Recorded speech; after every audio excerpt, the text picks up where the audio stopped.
told you last night about an emergency drill taking place today at Bangor International Airport while the runway is undergoing repairs. Photojournalist Mark Redeker and reporter Sierra Whaley got a closer look.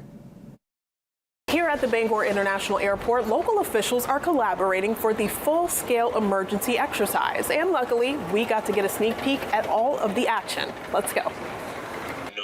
A full-scale exercise is one of 4 federal requirements to ensure the airport complies with federal regulations. This is an opportunity for us to test our emergency response to a aircraft emergency, and so we worked with our local partners, emergency responders, to simulate a scenario and go through the different motions that we would go in a real life emergency.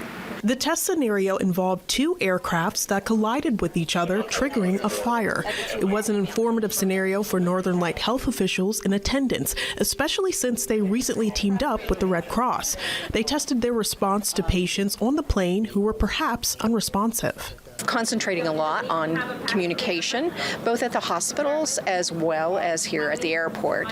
And this is a great opportunity for us to test community preparedness and identify any opportunities for improvement. The Director of Emergency Management for Penobscot County agrees. He says given that anything can happen at any time, it's good for experienced and new officials to know who to call in an emergency situation. That trust and those partnerships, I think, goes a long way, and especially when we're doing it in a no-stress type of environment. You know, there's a lot of questions that can be asked, a lot of side conversations, a lot of great networking and things of that nature. We are dedicated to the community, so this type of thing is fun. We're learning and improving our processes in a really fun way, but at the time it's very serious because we know that there may be a day that we have to actually do this thing.